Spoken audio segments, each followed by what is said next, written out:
I saw no shadow, but felt the glow.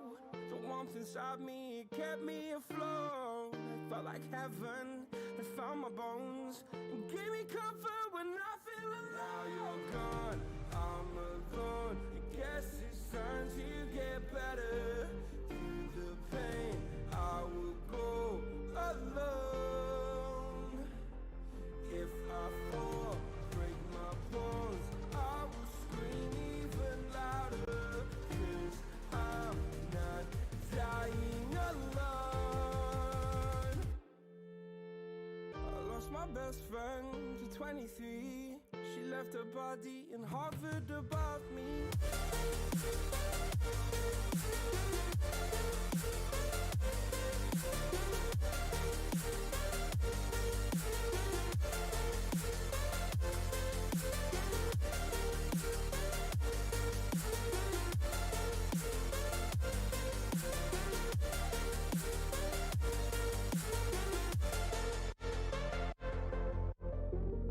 My best friend to 23. I heard the heavens crying above me. They gained an angel, I lost a friend. I felt like dying again and again. I went through hell, stared at death, but I keep fighting with each living breath. I saw no way out from where I stood. Felt like the fire had burned me for. Now you're gone, I'm alone. I guess it's time to get better. Through the pain, I will go alone. If I fall, break my bones, I will scream even louder. 'Cause I'm not dying alone. I lost my best friend.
Inside your self-righteous symphony,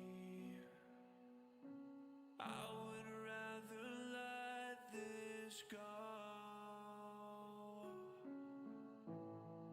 than to bring it up again. But everyone I know. Hey, what's going on, everybody? Welcome back to another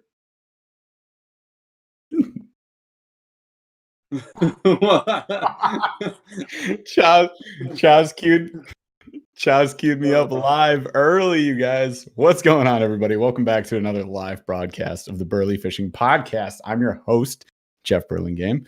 I'm here with my co-host, Paul Glass. He's on his cellular telephone and he's mad.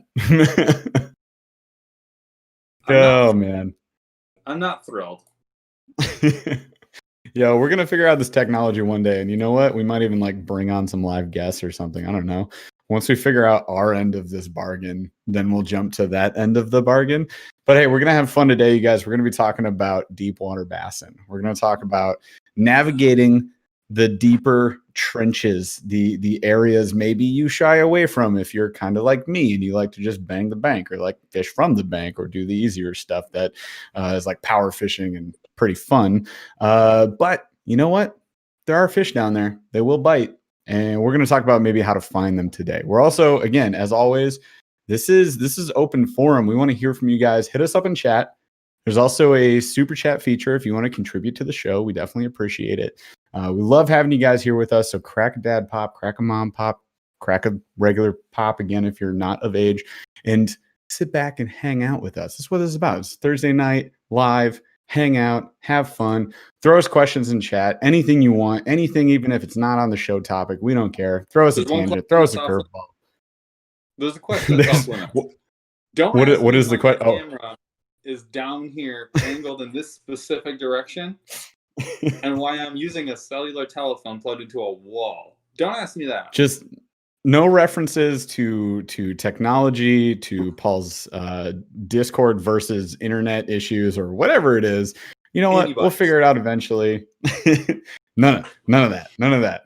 And also don't ask us our exact fishing locations because we won't tell you that either. But here's the thing.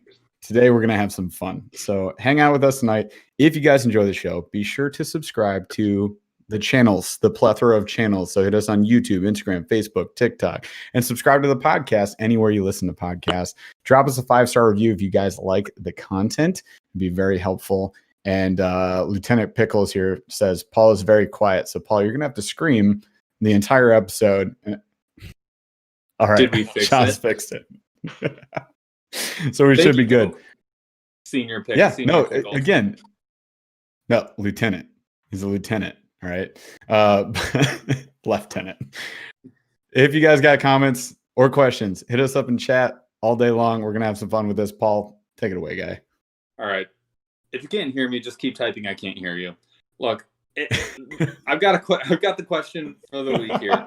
This is a little bit intentional, and there's some levels. It's totally here. intentional. You need to think about this one. There's levels involved. So the question is, would you rather hook yourself in the hand, somewhere in the hand, or with a treble hook? We'll just say a treble hook. Or would you be the one to hook your friend, your fishing buddy, in the leg though, with a treble hook in the leg? So think about the levels here. To me, if I hook myself in the hand, that's that's a pretty bad situation. If I hook someone else, yes, it's not as bad for me, but also the leg is less minor. But then you also have to live with the fact that you just gassed your boy and you chose to do so in this scenario. So there's no winning. There's no winning, right? No, you're not going to win. Everyone loses. But how, are you willing to say, yeah, screw my friend. It's going to be slightly less, but screw him. I'm choosing to do that. Are you that bad of a person? Or do you eat it and then you hook yourself? But it's a little bit worse because it's in your hand. See, this is a challenging question. However, Chaz and I kind of conferred on this before the show, before you hopped on. And I'll say this. I probably hook my Am I going to have to go get hand. some peroxide? You might want to carry it on your boat. No. I hook myself literally once a trip. That's what we discussed. Literally once a trip. Not always a through and through. The last trip Paul and I went on, I had a through and through in my leg, and somehow it stayed surface wise. I sent him a pic of both holes of where the treble hook went in and out, and it just popped back out. I was lucky. But yeah, in my hand, if it's a through and through and stuck past the barb, I don't know, man. I've hooked Paul like several times as well. In the back. having experience with both sides of it. While it is embarrassing to hook your friend and not exactly ideal. Bro. I'm just kidding. I hook myself. Oh, really? I was totally going to say I'd rather hook my friend. Because as hilarious as it has been to hook my friend, I would say if you want to keep a fishing buddy for a long period of time, then you might not want to hook them that often. So okay. I've gotten like my 2 hooks into you like all time. I probably shouldn't hook you ever again. You almost bashed my face in like a week ago. So I don't know. If you're leaning that way, I'm kind of scared. It's a good thing all of those rods were in the way. Yeah. Like, all right. So if you guys saw, I posted on TikTok and the Instagram reels, and Paul literally, I think I kept it in the video too. No, it was in the video for sure. So this was the Mega Slam. So it's like Mega Slam Part 2 video on YouTube. If you guys want to go see exactly what happened, Paul just wound up and just freaking hucked it as hard as he possibly ever have could. And it just hit 2 of my fishing rods, which luckily were like right on my right side. Otherwise, he would have just smacked my dome with his rod. And then who knows where that 6 cents flat square bill would have gone, but probably into my facial region here. Right into your frontal lobe. And you'd have to call yourself Harvey. You have to call yourself Harvey Dent after the like damage done to that side of your face. It would have been all 6 of the hooks from the 2 trebles just in my face. And he probably would have thought he had a fish on and just went, set that hook. Got him. Just degloved my face. Like, not cool, man. So if you're going to say that, I don't want to fish with you anymore. Get out of here. This is not good. My answer, and I refuse to change it, is absolutely hook my boy in the leg. But let me explain. Explain yourself, please, for the people. Let's say you're having yourself a good day fishing, right? It's like 2 o'clock. You got like 5 hours left. And you hook yourself in the hand. 1, you may not get it out. 2, if you do, it's going to be a challenge to fish. Like, no one's going to have fun. You're going to be cranky and crabby. It's not going to end well. I feel pretty confident I can rip one of those out of my leg, and I'm gonna like be fine for the rest of the day. It's like it's my leg. It's my leg. Are you ripping it out of my leg? You're gonna rip it out of my leg? I don't think it's gonna be that bad. I'm just saying. Okay. He's literally this is literally post-trauma. Paul has hooked my leg and he's like, bro, it's not that bad. And then he just grabs it and he just rips it out. Hey, I had that. I don't understand why you're crying. I still have like a hole in my finger from that catfish barb, and I was not having any fun. And that wasn't even there's no hook in it. It's just like all I'm saying. Yeah. I'm the lesser of 2 evils. That wasn't me hooking you. It sucks that it has to be you, but it's you. It's you. You're talking about the catfish that barbed you? That's my fault? That's not my fault. No, but I'm just saying, like, scale of 1 to 10, like, that wasn't fun. Oh my god. All right. Well, anyways, my dad is in chat again. Hey, Dad. And he says, you're dangerous. Maybe if we go fishing sometime, we'll fish different lakes. Good idea. Or with helmets. And or wear a helmet.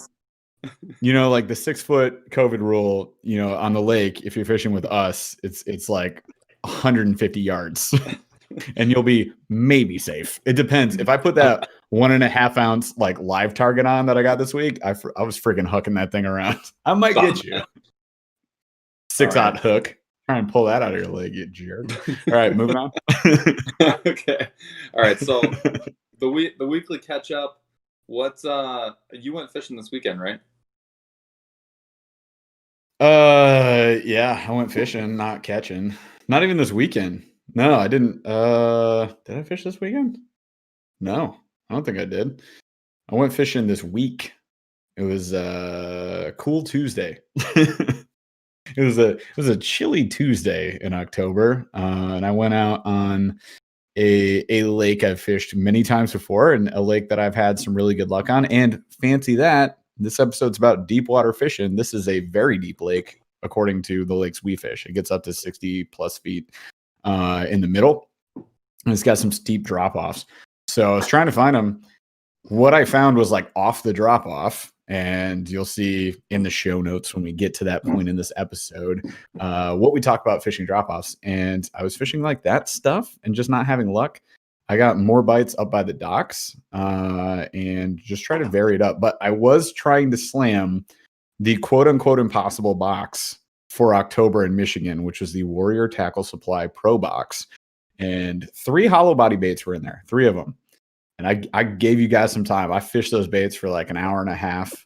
I went to the pad, the only pad section of this lake. And this is a lake where other, subscribers, other viewers, other listeners have told me like, hey, I fished that lake because they recognize it from like the videos or whatever.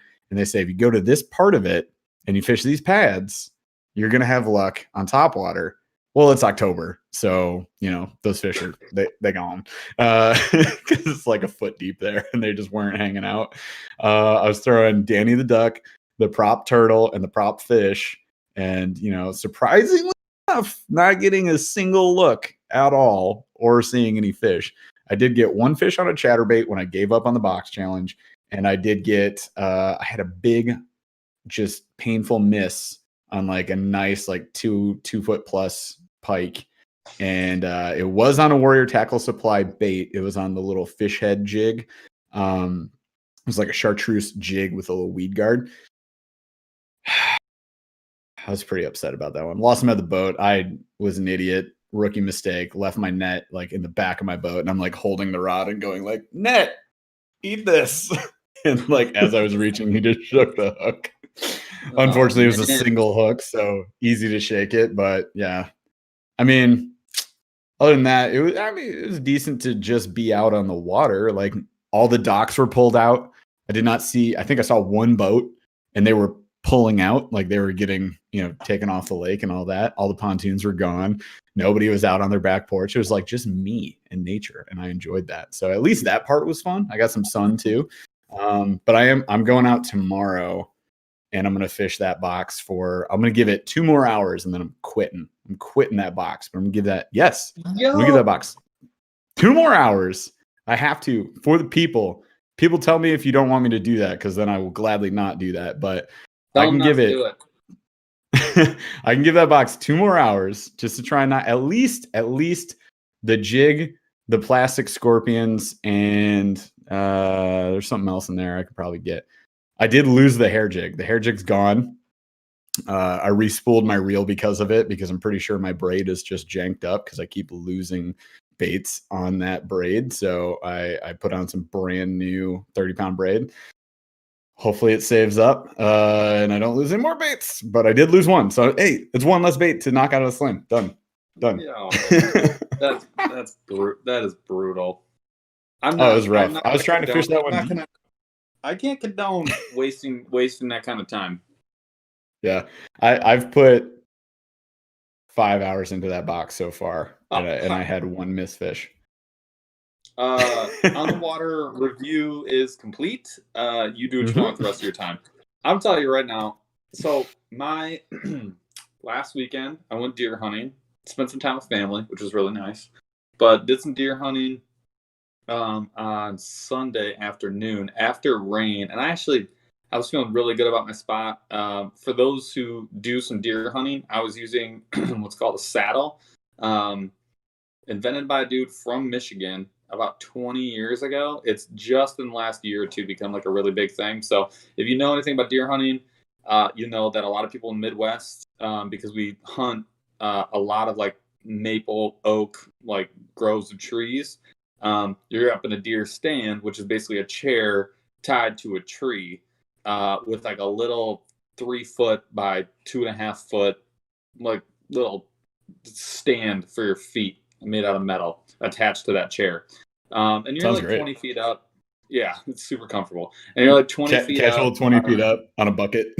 Yeah, basically. And you're waiting for, the idea is that you get really good at hanging those, and you hang 5 or 6 of those or 8 of those or whatever in the area that you hunt.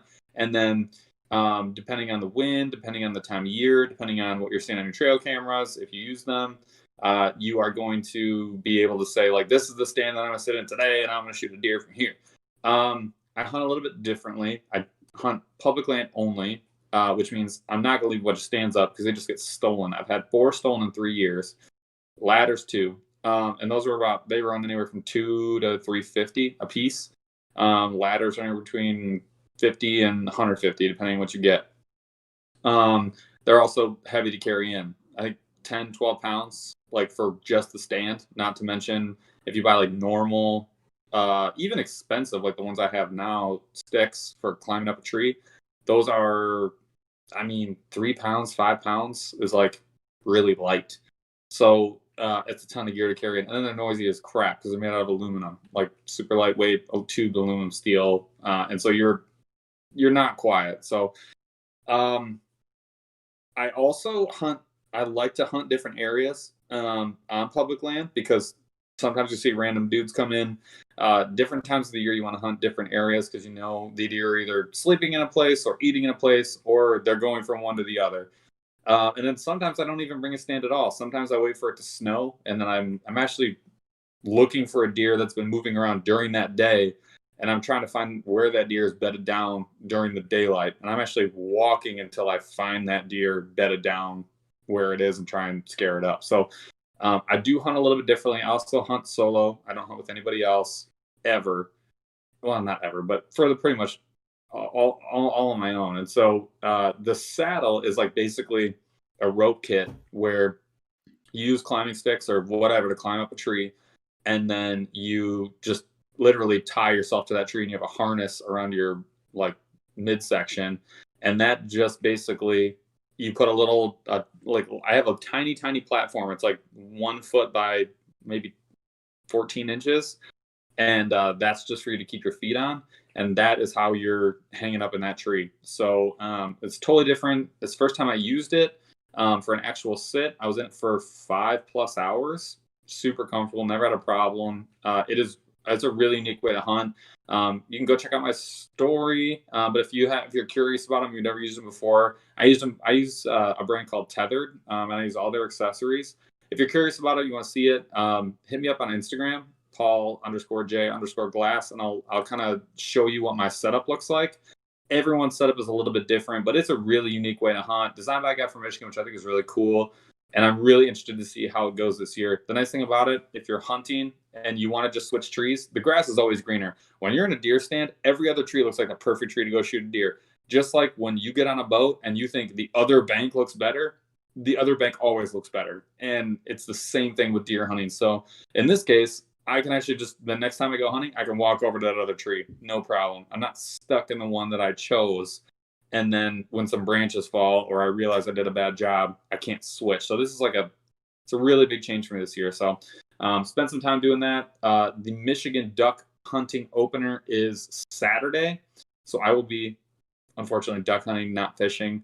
Hoping to get some mallards. I really want to get a goose because I want to make goose pastrami. If anyone's curious about that at all, let me know, and I will do a story on how I do that. And then Sunday, depending on how Saturday goes, I'm either going to be duck hunting again, or I'm probably going to go deer hunting. So October is a really tough month. You kind of have to pick your battles. Bow season's only 6-8 weeks long. You get from the 1st of November to the 14th, or 1st of October to the 14th of November. So, and then it's gun season. You only get 2 weeks for gun season. And it's that is your 8 weeks, 6 weeks or whatever to get all the deer that you can get. And then in Michigan, we're allowed to take 2 + 1, and then anything over the counter, so that you buy a tag for. So you got to get it in. You got to get your deer. So I try and my strategy is pour the time in early October before the deer are totally nocturnal and only awake during the nighttime. I'm literally just trying to get deer. So I'm just looking for doe. I'm not a huge big buck guy. I mean, I'll shoot one if I see one that's great, but I'm in it for the meat. So for me, my goal this year is to get 3 deer. legally. That's it. Period. The end. Once I get my 3, I'm like, bye-bye. And I'm saving one tag for gun season for when we go up north, because there is a huge buck that I've been looking at for 3 years now. So that deer is at least 3 years old. It's probably 4 or 5. I know we saw it at the tail end of gun season last year, and it is a monster. I scared it. I like literally was in a ground blind, and like this much of my head was like above the ground blind. And I don't know what the good Lord was thinking when he made me like try and itch my foot at like this particular second. But I reached down to itch my foot, and I kid you not, I heard, and I look over, and there's just this monster. And I'm sitting not even 10 yards from one of his scrapes. His scrapes are bigger than my arms go wide, and he digs them down like 6 inches down. It looks like someone took a flat shovel and dug out like 6 inches underground for absolutely no reason. It's unbelievable. And I followed him in after I spooked him, because now I just was like, I already spooked him. I'm not going to see him. It's the last day of hunting. So I went down and looked at his whole bedding area. So now I know where his bedding area is. And I went through all of his trails in the snow. I know my 2 spots. I'm going to walk in with that saddle on day 1 that the wind is in my favor. I'm hanging it on a pine tree. I can literally see this tree in my mind's eye. And I'm going to hopefully take him out. Dude, it was so fingers crossed. That's my whole season. So I know that was a lot of not fishing stuff. If you guys don't want to hear it, just let me know. I'll stop talking about it. But this is, if you like to be out of doors, I'm telling you, this is one of those things that you may not understand it until you do it. But once you get into it, dude, it can be so much fun. So here's a thought. Here's also a funny thing. I also, being from Michigan, which is a state with a lot of hunters, have never gone hunting. Not once. And my dad recently has gotten into hunting, but we didn't hunt like when I was younger. We didn't. So he's asking you here in chat, Paul, what kind of bow do you have? So the one thing that you should know about me that Jeff has said multiple times is I'm not like, with the exception of my kayak and a couple of other things, I am not one of these like super fancy, like buy the best that you can buy. Oh yeah. It was like pulling teeth to get you to get that Hobie. I'm just, that's not, unless there's a real legitimate reason to get it. Like the only reason I would buy $1,000 bow is if I knew that bow, for whatever reason, was going to make me like an ethically better hunter, like a substantially make a better shot, to the point where I was so much better than I am with my current bow that it was just going to make me an ethically better shot where I'm going to drop that deer instantly. I'm really good at shooting my bow. I have a Bear ready to hunt package, $400 like setup. I have not changed one thing. I've customized nothing. It's compound bow. I actually use a 60-pound draw, which is pretty light. I can shoot my green pin to the very basement of my red pin, 40, 45 yards, like no problem, without fear. I know exactly how that bow is going to shoot. I may never get rid of it. I've restrung it, I think, twice now. Had it as long as I had my first truck, so 6+ years.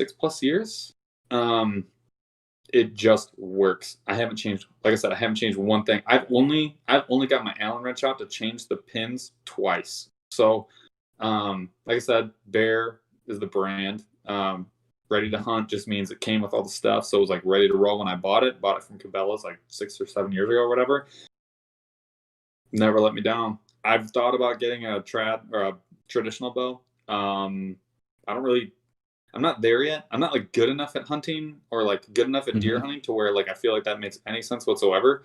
If I see a deer, I want to like drop it. So that's not the cards yet, but like maybe when I get older, or maybe if I got in a place where I was hunting a lot of public land, like or private land where I like knew there were a bunch of deer, not a bunch of dudes scaring them up. It's a really rare thing to see deer in the places where I hunt. It's just, I don't have like this like plethora of deer that are just like around where I am. So people know the South, especially the southeastern part of the state, is something like 95+% private land.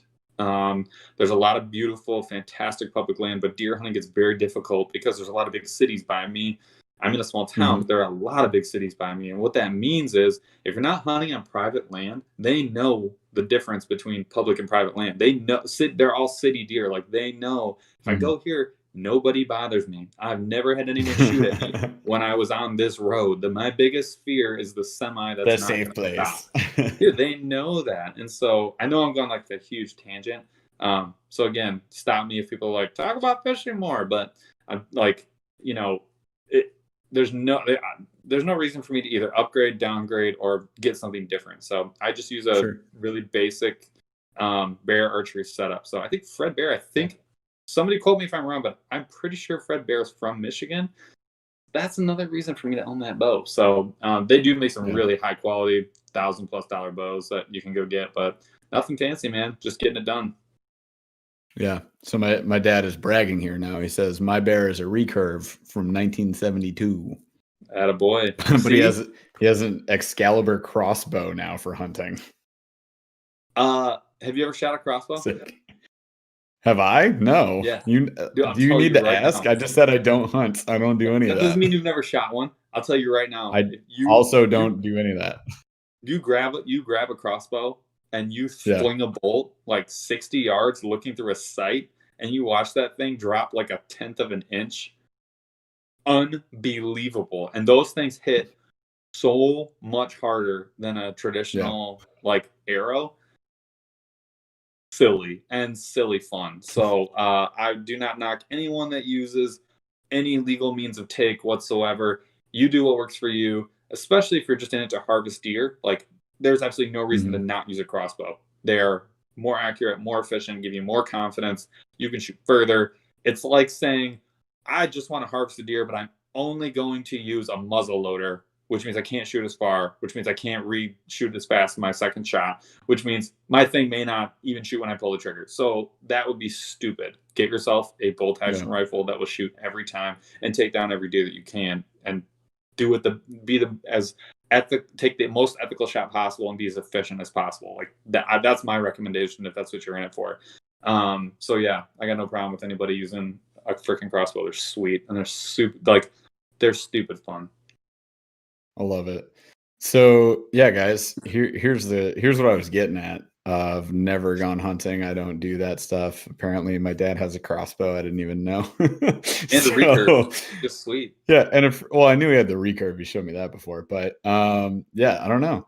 Do you guys want to see some like, I don't know what the hell I'm doing content? Because I'd be down. I'll be camera guy. I think I already said this on the last live, right? Like I'll be camera guy Jeff, and I'll do some learning for a year and then maybe pick up a bow and do some stuff and like figure it out. I mean, our first video, our next video should be the intro can be us going to the range, and we'll go shoot the bow at the bow range, and then we'll go fishing. Yeah. Yep, for sure. Hey, if you guys want to see us mix it up, again, let us know. I love that. I feel like we need to mix it up, especially, fishing's obviously seasonal.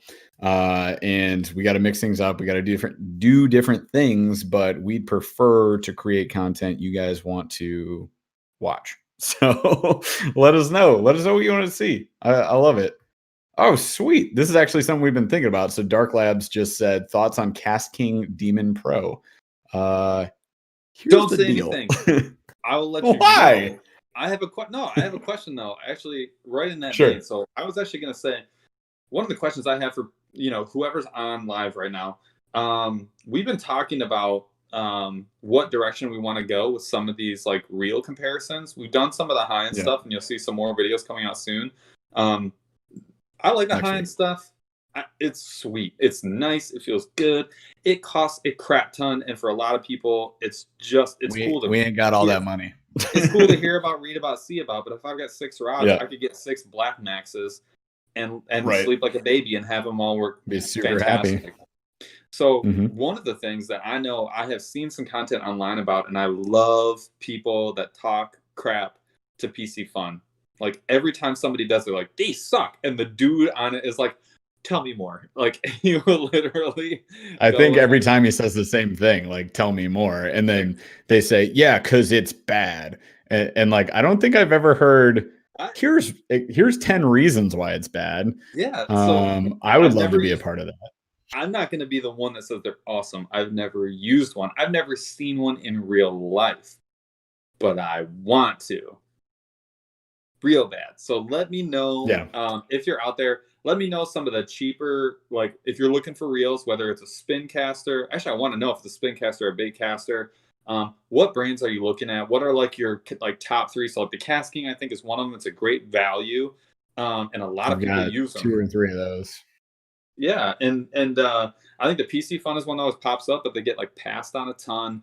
The Black Max for me, I've had a Silver Max, which I don't even know what that is in like the realm of like good versus bad. I just like ended up with it somehow. The tiers, yeah, dude, but it bangs. I've never had a problem with it at all. So like maybe it's really expensive. I don't think that it is. I think it's like a cheapo, and so but it bangs. And I had a Black Max for a long time until I dropped it in the water, and that's actually when you hooked me in the back trying to save it. So like I just we didn't have to tell that story on this podcast, Paul. It happened, and so could have stayed buried.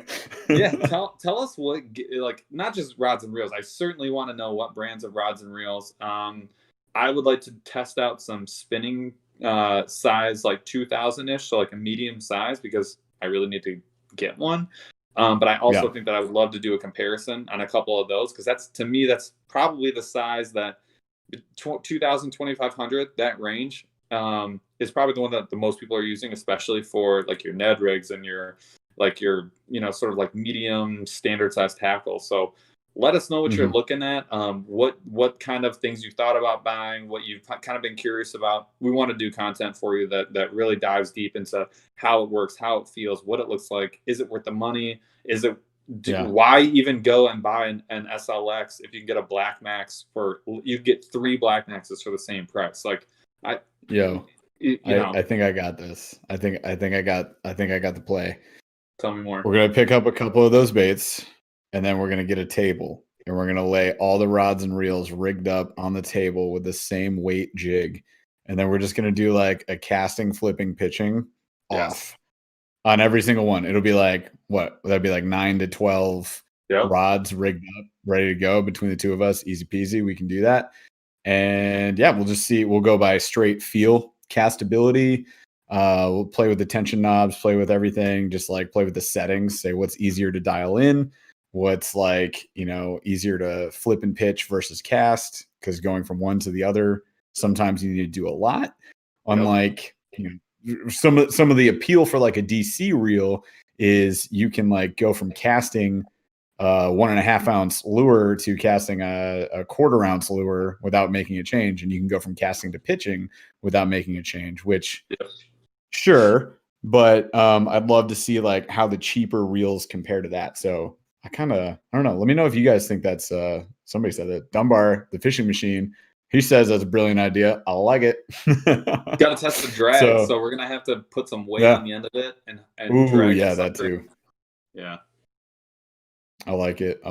So we can definitely do that. Dark Lab said he feels limited casting the Black Max, I think he meant. And he says, I feel if I go too loose on the tension, I don't get any more distance, and anything for me past 3 on the break equals nesting. Sure. So it's dialing it in, right? Exactly. And that's what I think we should compare is I feel the cheaper reels are hard to dial in. And like, that's part of the appeal for the higher cost reels. But I think what he's saying is you're kind of maxed out. Dad joke. Did you Black Max out? So he's saying like when you crank it all the way loose, you can only cast so far because the bearings are only so good, right? And then on the flip side, it's just like there's no sensitivity or nuance, and you're just gonna bird's nest by the time you get your magnets down to whatever. I personally never had that problem. I think. But I did use it on a whippier rod, which may have been saving me. So like a softer tip rod, like that's my cranking setup. And actually, ironically enough, the Silver Max that I have, it's also on my cranking setup. I never have a problem with that rod, but I never load it up with anything super heavy, and I never asked that much of it. I mean, I've reeled in a ton of monsters with that thing. you can look at the video. Anytime you see a silver rod with me catching a fish, that's the one I'm using. That whole setup cost me $50. No, That's pretty sick. 30. I think it was $30. Like it was. That's insane. So it's just a Veritas. Like it's nothing crazy. Yeah. And it had the Silver Max reel on. It's super cheap. So I don't know. I hear what you're saying. But if someone told you, you got a bunch of rods you want to set up, you want to have 5 different setups that are all just going to like work and maybe not be like the best ever, but like you got reels and you put on you got rods and you put reels on. These are $40 each, and you can usually get them on sale. Use your 20% off coupon, and I can get you 3 for the price of 1. There's an argument. There's an argument to be made. I'm not saying it's the only way to go. For sure. But again, like PC Fun, like they make an all carbon disc drag, 35-pound disc drag, like reel, and it's $80. Yeah. We're gonna have to test it out. I've got I don't know. So we've got that, and then I've got 2 Cast Kings that I picked up back in the day that I was not a fan of. But we're gonna have you cast them and see what you think. Yeah. I did have some 6-gill reels, but I have since sold them because bye-bye. I didn't like them at all. But the other we'll do like Cast King. We got PC Fun. We got Abu. We got a couple of those. What else we got? What's the cheaper? Other one I was gonna say? Lose actually has the Crush series that you can get. True. They're the speed spools, I think, with like basically some minor modifications. Those are not that expensive. Those are. I have a Mach 1. I have a Mach 1, and it is.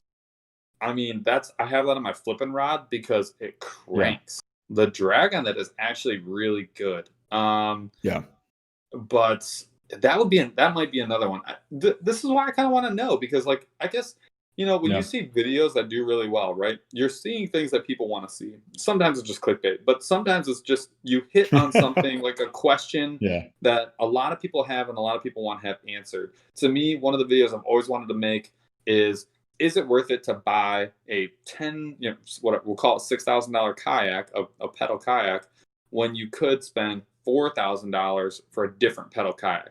So is the 360 drive worth it? That is a video I've always wanted to make because I love Old Towns. I have yet to see an Old Town versus Hobie 360 pedal drive video. Haven't seen it. That's a video I'd like to make because that's a question I've had of my own for like a long time, and a question that I wrestled with not seeing anyone else like essentially talk about. And I don't know if it's an industry thing, if it's a money thing, but like those are the types of videos I think that I would like to put out there, because I think there are questions that are perennially out there for me that like come up often over and over and over again. Like, do I even bother buying a PC Fun reel? Like, is it worth it? That's a question I still have. No, for I sure. would like to use one to be able to answer it. And I think there's more of them like that out there. So I guess the question of the people is, before we get into what we were supposed to talk about, let me know what those questions are, right? Whether it's reels, rods, tackle boxes, one I think we've hammered away at a ton. To me, another question that I would really like to get answered is like, dude, what's a good pair of fishing shoes? Because like they are $90. I don't just like go around spending $90 on things unless I know they're going to be really good. So you mean pair of, like, Crocs, which are $30? They're fantastic. Is that what you meant to say? They're fantastic, but like I don't know why, but like everyone doesn't love Crocs. They want to wear like shoes. I don't understand some people's thought process. But again, it's like a question. Like there's like probably 7 or 8 really similarly priced like versions of like a fishing shoe or like a deck shoe that you could buy. And like, dude, I'll tell you right now, like I've read about like a ton of them. I've looked at a bunch of them, like held a bunch of them. And I still am like, why would you, what's the like, I don't understand what the difference between any of these are. Like, I would like someone to definitively say, like, these are the 2 best ones. This is someone that I trust. This is someone I know did the research. Tell me more. So, I don't know. Let us know what you think. Chaz brings up a good point. Barefoot greater than all fishing shoes. 100% agree. 100% of the time in a kayak. Because in the kayak, I will always be barefoot. I was on the lake you and I fished, Paul, like 2 weeks prior to that. It was like 48 degrees and I was still barefoot, and my wife was threatening me, my life There's for nothing. losing my feet. I'm a big barefoot guy. I'm also not a big hospital guy, and I've been there with Crocs on. So yeah, you were walking on broken shale, and stuff happens. I'm just stuff saying, happens, like it going through your foot. There's a reason people wear shoes, and so some people like to protect their feet. So I don't know. It's something to think about. It's just I think it's an example of like there are like the market that's out there, the gear that's out there creates these questions because there's this like people in general. Again, like I'm a purchaser, like I'm a buyer. I confront this very often. The way the market's like created, there's a reason that like the SLX is probably one of the more popular reels out there, like cranking reels out there. It's a phenomenal combination of quality, price, and also it comes down to value, but like performance. Like those three things combine to make like a really high value proposition to where it's cheaper than a lot of reels that have, you know, the same specifications, or it's better and it performs really well, but it's priced maybe a little bit lower than it should. But there's like 2 or 3 other reels that are kind of in the same neighborhood, and so you get this like clash of like these 3 are like really similar, they all do similar things, but like why would I pick one over the other? And so those are the questions that I feel like I want to help people answer, because if someone just comes and says like what's the best reel out there, I can be like, I can point you to a $250 reel. It's not hard to do. Like, I know that there are better reels out there. Like the Black Max, like, yes, I know there are better reels than a Black Max. But if someone says, I have $30 in my pocket, what do I buy? Go get a Black Max. Don't be stupid. Because you can't do more for your money than a Black Max that's on sale. You simply can't. And I would like to be able to say, if I had $100 in my pocket, what should I go buy? Or if I had 90, I don't have 100. I can't go buy an SLX, or I don't want to. I have $90 in my pocket. What should I go buy? I'm saying you can go buy a PC Fun Avalon or Agilon or whatever it is, and you're going to get $150 worth of reel. Or do not get suckered into that joke. It's a piece of crap. Like, I would love to be able to say that. Yeah, we want to be able to say that. Yeah, for sure. Yeah. So if you guys have any like this versus that, or reviews that you're hungry to see, then hit us up in the comments, hit us up in the chat, or shoot us a message, info@burlyfishing.com. So let us know. We talking about deepwater bassin or like what? Nah, I think we're good. So we just do you want to just keep chatting? Chat. Dude, kill it. I do. Kill the stream. I do, but I actually really want to continue talking about hunting because I'm pumped for Saturday. But I'm not going to do that. We're going to talk about deep water fishing. So this is this is a little bit of a how-to, and I hate doing these, but I find myself like really wanting to do them because there's some things like when you start fishing, they're like Jeff was talking about earlier. This is not something that I was good at like 5 years ago. I had nothing, but I like knew that it was a way that you could fish, and so it turned into like, I must at least know how this is done, because I just like my brain just like really wants to be able to say that at least I know how to do it. And so I started putting time into it. I bought a fish finder that was super high quality. I had the Humminbird Helix 5 when it like first came out. Bought a super high quality heavy duty battery that I knew was going to let me use the high frequencies like as long as I wanted to, and blah blah blah blah blah. And also learn how to use the side imaging. So this has become something that like I actually feel like what used to be sort of like this gray area of like, I know people do it, but like I never do it. I just like go to the bank like and fish as though I was in the river because that's how I learned how to fish, you know. But now this is like a tool in my toolkit that I actually feel really confident. And you can see in the video that we just posted, like there was a lure that we were like, dude, I'm really struggling to get the soft plastic to work. I was like, I can see on my sonar that there are fish at 25 feet. I'm gonna go jack one, and jacked one. Like, and so it's a really good, useful tool to have in your toolkit, especially on crap days. When you're having a crap day, like in August 25th, you're gonna realize, like, you know where I should be fishing the deep hole. And this is going to be something that you can fall back on. So I would like this skill set to be that for some people. Do you feel like it's like a devil on your shoulder? It's like, go fish the deep water. Bruh, and the angel's like, bang the bank. Bang the bank, bruh. Like, go hit the You're like, no, just keep doing this. Just keep doing this. It's like, no, do this. Mm-hmm. And then this. I really hope. I totally agree. Yeah. So because like this has been Paul dragged me out to deep water. He'll be like, here's what we're gonna do. And I say, here's what we should not do. And he says, no. Here's what we're gonna do. And then we drop shot at like 45 feet. And I'm just like, I hate this. Fish.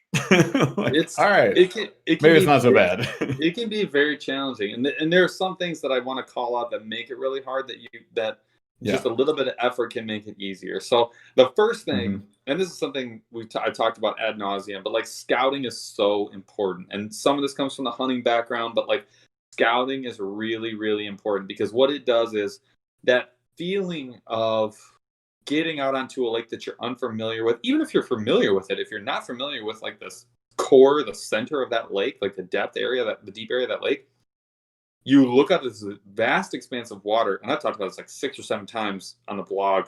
So if you want to see some like writing on this, you can go read the blog. But you look at this vast expanse of water, and you're like, shit. Like, what?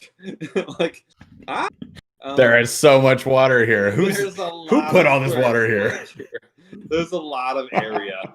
What do I do? Acres and acres to go try and smack, and it's definitely not throw it over there. Like, that's not what it is. Just fan cast everything. Yeah, nautical. Subtly aggressive is not going to work. Subtly aggressive. By scouting, I mean, know which lake you're going to go to, know what part of the river you're going to go to, go pull up that nauticalcharts.com, search the lake you're going to, depth chart, look for the nautical chart, and look and see. You're going to look for a couple things.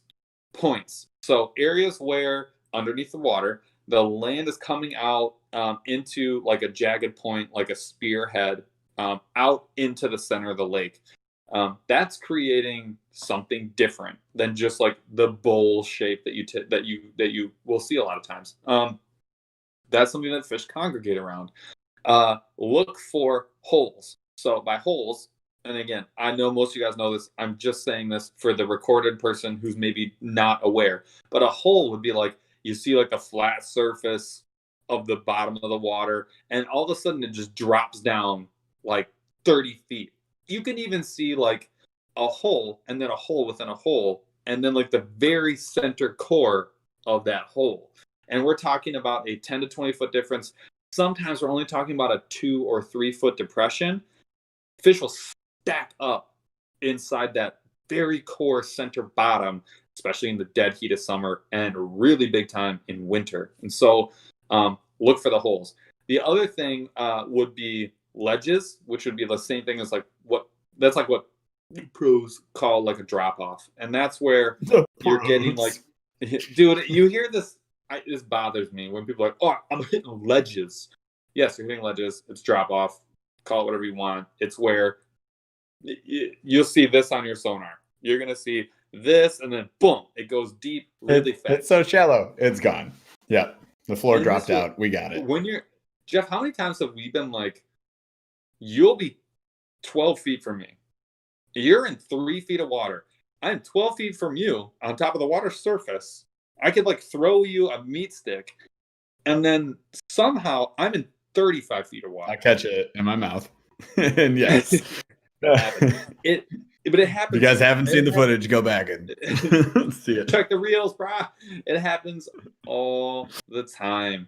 And what that means is that super drastic change in temperature, that is essentially a sliding scale for fish to when the barometric pressure goes up or down, they're able to feel that in a big way on those ledges. It's a hunting area, and when you get your sonar out, you really would be able to see that fish gravitate towards, like, there's sometimes it's just like in the space of like a car hood, like that area of a drop off at that depth, there'll just be fish stacked in that area. Sometimes at the very top, sometimes at the bottom, sometimes it's somewhere in between, but they are just there. And then the last thing, well, there's probably 3 other things. So changes in bottom. So like where you go from like a marl, soft, like silty bottom to like a very hard, rocky bottom.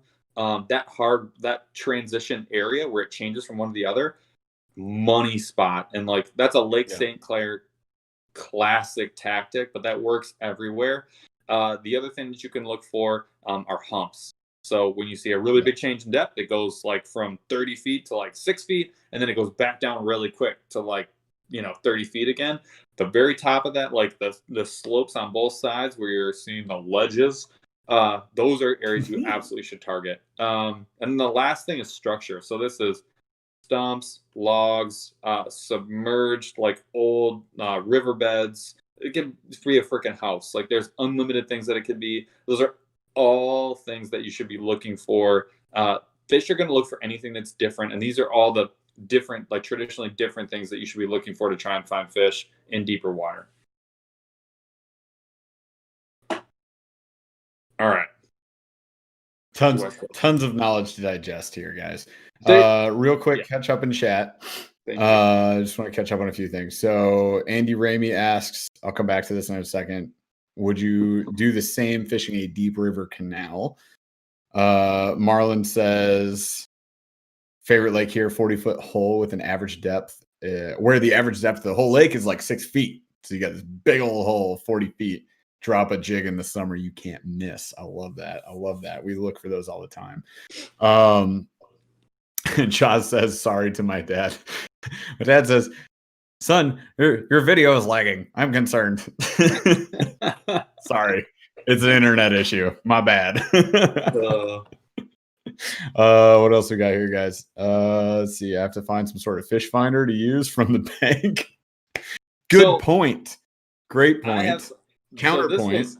I have a huge, like, in asterisks at the beginning of this, is that this is assuming that you have some kind of electronics. Most of this is. Now, if you're a bank fisherman, this is why I actually led with, like, scouting is critical. Like, critical. Because if you're scouting, you might be able to find one of those points or ledges or drop-offs or pieces of structure, or you'll know where all the docks are, or where you're able, by accessing the bank, to get to one of these areas where you can actually reach it and fish it from the bank. If you don't do any of that scouting, how are you even going to know what is accessible to you? Or why would you even go to a place? So because it's water and you have fishing lures. Wet, and I thought there would be fish there. Like, yeah, for sure. There probably are. That's the very top level of things that you're looking for is wetness. But like after moisture, you should be looking for places where fish like to go. And so that's why, like, you have to use all the tools at your disposal. So you can't just use the topo map. You've got to also use like the satellite imagery and figure out, like, Google Earth will tell you, like, right now, where are there down trees? Where are there like docks? And you can figure out a lot of that stuff without having a sonar. Now, a sonar is super helpful. There's a reason it's probably like, in terms of like the cost of a boat, it's like 10% the cost of the boat is like your trolling motor, and then like another 10% is like your sonar screen. So like there's a reason your transducer is like that expensive. It is that good of a tool, and it can be that useful. So this does require some of that. I also wrote an extensive like amount of blog about this, how to fish deep water when you don't have a sonar. There are ways to do that.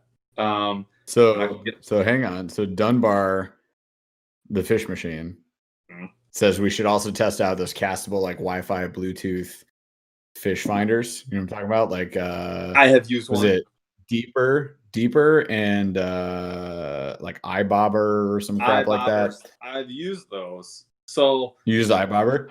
Yes. They will hammer your battery. On your phone? Yes. Or because they're rechargeable too. Like, well, that battery will die pretty fast. not the bobber. The bobber's fine, but your phone battery, if you're using it consistently, will get murdered. If you're using it to just be like, I'm gonna get some pings, look for some fish, check the depth, look for the weeds and stuff like that, and then you flip your phone off, like, absolutely. That's a great call out though. And you know what? I would probably buy one of those just to show someone how to use one from the bank. That's a genius idea. They're gonna go on sale in like 1.5 months. T-minus November. Yeah, T-minus November. Pick up one or two because that could be a good comparison video. Maybe I get one, you get one. Let's roll. All right. Dibs Deeper. I'll take that brand. We'll try that. Anyway, so we'll do that. I will make a note right now to remind myself to buy things. That's like my favorite note to make. I was about to say, Jeff's happy. Good job. Thanks for that. Yay! Tell me more things about you guys. Yeah. So the my first piece of advice, so like sort of my step one, definitely scouting. Number two is you get out on the water, whether you're in a kayak or a boat or you're on the bank. Do a lap. It's it's really hard.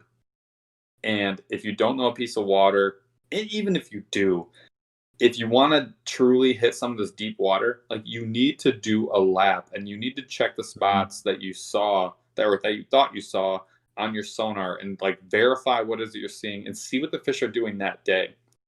When you look at your sonar, we're going to talk about this in a second, you really need to be looking for a couple of different things. And this is why my next piece of advice that's within like do a lap.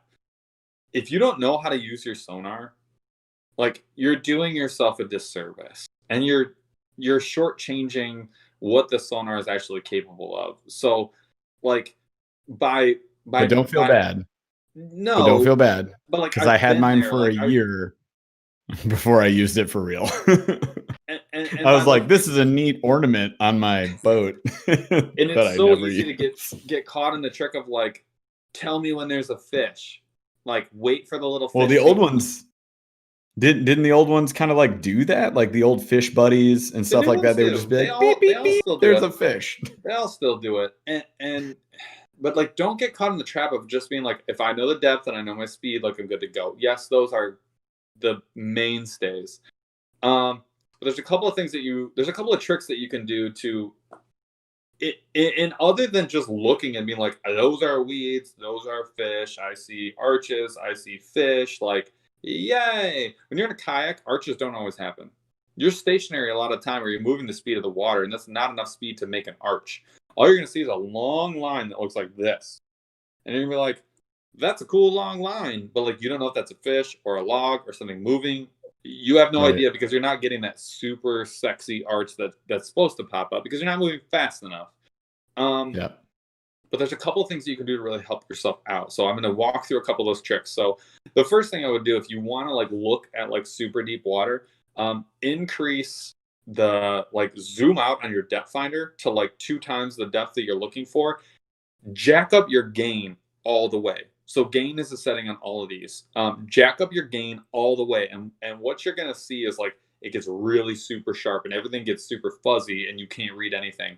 But when you jack your gain up to as sharp as it can, also jack up turn the gain down and keep turning it down until everything at the very bottom only becomes super sharp. Because what you're getting is that secondary sonar. And you're only getting the perfect setting for that secondary sonar. So when you're like 90 feet of water and you want to see the bottom, jack up your gain and you're going to find the perfect setting where everything at the bottom is crystal clear and everything above that is sort of like murky. But you don't care about that. You're looking for the bottom and you're looking for like 90 plus feet or 120 feet or 60 feet, whatever it is. You're going to be able to just see that. And the bottom will be at its absolute sharpest. So that's something that a lot of people don't do, is fool with their gain. I learned that from ice fishing. When we're ice fishing, that's the first thing I do is dial in the gain because that makes everything crystal clear at the bottom. The other thing that I will say is, a lot of people do not mess with the refresh rate. So what some people don't know is pretend that the screen that you're looking at right now with my face is like the fish finder and like what you're seeing on the fish are. Now pretend that this line This is the speed at which you're getting a return from your transducer. If it's going this slow, but you're going this fast, anything that you see on the screen is 15 yards behind you. It's gone. Whatever you're fishing, that ain't what that's not what's on the bottom. Know and how you're fast casting ahead of you. Yeah, you good You job. missed. You know what's way over there. Cool, bro. So what you want to do is you want to turn up or turn down your refresh rate to match the speed that you're going. And here's the thing that I think is really useful. So the next couple of things I want to talk about, you can find a lot of really, really nice details on this. I don't want to get like all into using fish finders because that's not what this is about. But sonardoctor.com is a sonardoctor.com, an amazing reference. So the photos that you're going to see that hopefully Chad can pop up in here in a little bit, that's where all this stuff comes from. I just discovered this maybe a couple months ago. It is a fantastic resource if you want to learn how to use a hummingbird, an HDS, a Lowrance, a Dragonfly, like whatever it is that you're using. This is going to give you some really key principles, and you can get as simple as like, I want to tell the difference between weeds and fish. Like this dude goes from that to like find the 1 foot depression that's going to hold a walleye. So that is somewhere that you should go. That's where a lot of this information is from. It has helped me tremendously. I highly recommend that you go there. I'm not going to pretend to be an expert. That dude's an expert. So let's just get that out of the way. It's drsonar.com, guys. Good Lord. Sonar.com. I'm an idiot. That is not true. I just tried to. Thank you. I tried to open it. Didn't work. Dr. Sonar. I put it in the chat. Ignore everything I said before. But I'm telling you, dude, that is like it is amazing wealth of knowledge. I'm not joking. I'm looking at it now and it's a favorite. Like, go there. Hang on. Quick sidebar. Yes. So just because a couple of people were asking this, we had, was it Andy Ramey asked about the Deep River Canal, and then we had somebody ask about side imaging. Oh, Best Coast Bassin asked about side imaging as well. So I want to pull that back in because it's kind of specific. It's related, but we're not really going to necessarily hit that throughout the show, I don't think, today. So what do you think? So deep river canals, and I think side imaging kind of falls into this play as well because we both have side imaging on our setup. What do you think? Useful, not useful? And then would you do anything differently from what we're talking about today for the deep river canal? So deep river canal, the only difference that I'm going to call it with the river canal is these changes become a little bit more micro and they change over time. Like when I look at a lake, the amount of time that you see drastic change in a lake, like you won't see a whole move in a lake. 20 years from now, for the most part, you can go to one of these lakes and be like, I fished here last year or 5 years ago or 10 years ago or 20 years ago. There's a hole over there. We can go hit that. I know there's going to be some bluegill over there. Great. Fantastic. You can probably go find that, drill in 10 holes. No big deal. However, in a river, you get washouts. You get rocks rolling along the bottom. You get changes in sediment. You get massive changes in depth, which makes a hole much more of a hole or much less of a hole, depending on what time of year it is. When the water level goes straight to the bottom, every single little depression becomes a hole, and all those fish scatter out to some of those areas. But sometimes they get super concentrated in some of those areas. So the river's a lot more dynamic. Side imaging transition becomes way more beneficial in a river. Now, that's not to say that side imaging is not hyper useful in a lake, because it is. And that's actually what I'm going to go to for right now. So Chad, I don't know if you can bring up those pictures. Someone's going to have to tell me if it happens or not, because I'm on my phone and everything's awful with the internet. But it's tight. So the first picture is that I wanted to bring up was like, how do you tell the difference between like a bunch of bait fish and weeds? And so when you're looking at a drop off, one of the first things that I'm looking for is like, if I'm not seeing arches, I want to see what is weeds and what is bait fish, because bait fish at one time of the year is going to tell me that is where all the bass are going to be somewhere nearby, or all the pike or all the walleye are going to be somewhere nearby. If I'm looking at weeds, I know this could be a productive area, but how do I find the fish inside of those weeds? So Chad, if you have that first picture up, what you're going to see is on the right-hand side of the screen is you're going to see the down imaging. So this is like your standard depth. So this is like moving left to right You're seeing a constant refresh of what's directly underneath you, and what the depth is and what the hard or soft bottom is. So that red is like a harder bottom. And then when that very top, like that red part starts to turn like green or yellow, you're getting a little bit more of a soft bottom. Now you can see on the right-hand side, again, this is that Dr. Sonar. This is exactly what his website is going to really help you understand a lot better than what I can explain. Is on the right, if you saw that, you'd be like, huh, that could be weeds. That looks like weeds. But on the left-hand side, what you're seeing is the top is definitely weeds. So that yellow arrow, that's weeds. But you can see how there's actually space where the green arrow is underneath. And you can see how it's sort of like trailing right where it starts to go down to that 20-foot section. 10 feet but beyond the weeds where the drop-off is, those are bait fish.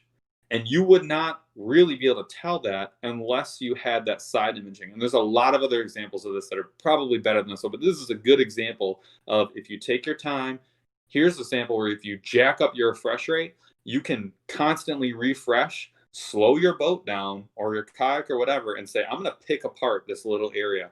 I want to look at this constantly. I'm going to get as many refreshes as I can. I'm going to get my gain dialed in. And what that gain is doing is just sharpening and crisping up the image to where you can say, I'm pretty confident those are bait fish. And if you know there's bait fish, if you're in the fall or spring, I'll tell you right now, there are smallmouth or largemouth just waiting to hammer those things. And if it's in summer, there's probably a pike nearby that really needs its next meal. That is a good place to fish. So that's sort of how when when you're looking to pick apart a drop off, this is what you should be looking for. Structure, changes in hard or soft bottom. You're looking for those bait fish, or you're just looking for fish. You're going to see like a big dark red arch somewhere along that drop off. And you're like, I found the fish. They're right there. And that's when you start casting for them. Let's see. What's the next one that I had up there? Oh, this one is like perfect for what we were talking about. So the next photo is literally just like pictures of a deep water school of fish. So when I was talking about arches, this is what I was talking about. You see how each one of those marks that you're seeing, I say this all the time, like I'm seeing marks. This is an entire school of fish. And so what you're seeing is the back of them is when your transducer is directly above the center mass of the fish. That's why you're seeing the hardest reading. You're seeing that yellowish, like it's reading that hard bottom on the top of those fish. And then the left and the right, you're seeing that like purpley blue, orange color. That's your transducer actually just passing over the fish. You're not going to see an arch unless you're moving over a fish or a fish is moving past you, or your refresh rate is super, super high. So that's like your refresh rate is like that line moving across the screen really fast. The faster you get those pings and you get those returns, the better you're going to be able to pick up those fish. And you can see how crisp. I mean, you can literally tell the difference between each one of those individual fish when you get your gain dialed in. So that's your like sensitivity. I think this is a hummingbird because I used to have one. That's how they typically look. And you can see that frequency. He's got his set to a specific frequency. The frequency is like when your sonar is shooting down, it shoots down a cone. So it's very tight at the top and it's open at the bottom. That open at the bottom is what is constantly being pinged back to you. So when you see something on the far left of your screen, that's the far left of that circle. And it's going to constantly move across that little circle that's constantly pinging and giving you a picture. So the tighter the circle, you're going to get a more crisp, clear image, but you're not going to see as much floor. When you open up that frequency and have a slower frequency, you're going to get a bigger circle, so you're going to see more. It's not going to be as clear. This is what a school of fish looks like. When you see these arches, it's time to start throwing bait, period. This is your spot to fish. This is what you're looking for. Let's see. Huge. Tight. So the reason I have this next picture in here, this is what I wanted to get to kind of the question was, what does it look like on side imaging? So I don't want to get like too teachy on the whole sonar thing because it's definitely not what we're here to talk about. And we have a lot more to talk about, but see how there's that line down the dead center and you see how there's a little bullet shape at the very top middle. That's your boat. So your boat is shooting out a signal to the left and right, and everything that's laid out to the left and right is a flat picture. It's essentially a perpendicular picture to the vertical picture that you're seeing when you see that like purple, yellow, and everything like that. So this is that exact same school of fish, the exact same as the last picture you were looking at, This is what it looks like on side imaging. So you're seeing the soft bottom is like all that like darker tan. That's just sand. Everything, every single one of those white spots is a hard return fish that's reading bone and skin and meat. And it returns hard as like a harder color, so it's a lighter color. That's your return of what those fish looks like on your left and on your right. So when you're in the river, I used to have my transducer mounted off the side of my boat. The reason being, when that side of my boat was facing the shore, like the bank of the river, I get a crystal clear, nothing in the way, beautiful picture of what the bank looked like. So I can see the drop off, I can see where boulders are, I can see where fish are, I can see the difference between all three and all things in between. When I roll up to a dock, I would turn my kayak and make the transducer face that. You get a unbelievably, like the whole like picture on the back of the box, clear picture. That's how you get that ice crystal clear picture. You just got to learn how to get it dialed in.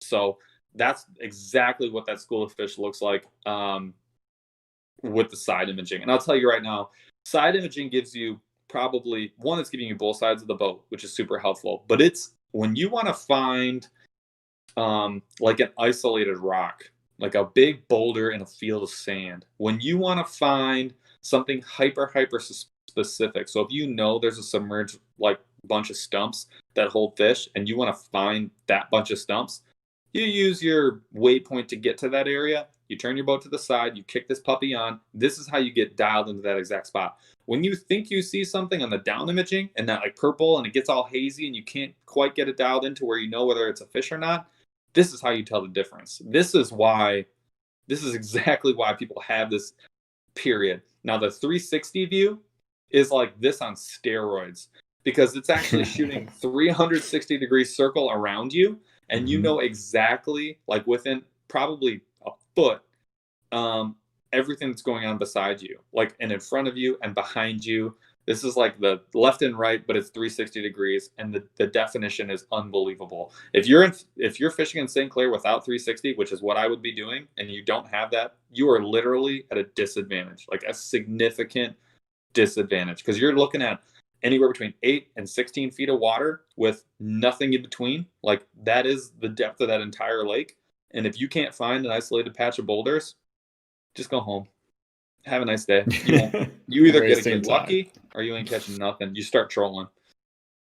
I mean, that's the big difference between these like fish finders though too, right? Is like the finders that we have on our boats, they're, what do they cost? Like $350, like $400 bucks. With side, I mean, they're baseline side imaging. They're the baseline. They're like the lowest level you can get down scan side imaging, and you feel pretty cool about it. But what you're talking about with like 360 view or like, like with the chirp too, all that high end stuff, you're probably you're spending some money. And I mean, those like Bluetooth bobber ones that we're gonna test out, they're not gonna do that, but they're gonna do something. They're gonna at least tell you. And I mean, what you're saying is you can do a lot with a little. But in a situation like Lake St. Clair, I get why you're at a disadvantage. That's a tough lake if you don't know what you're doing. You can't just go out there, dink around, and figure it out, I don't think. But you know it pretty well, so we're at that slight advantage. If we ever get back out there again, which we will, it's gonna happen. Oh yeah, it's gonna happen. But yeah, I mean, that's a huge lake too. It's a huge area. So I mean, you're covering water.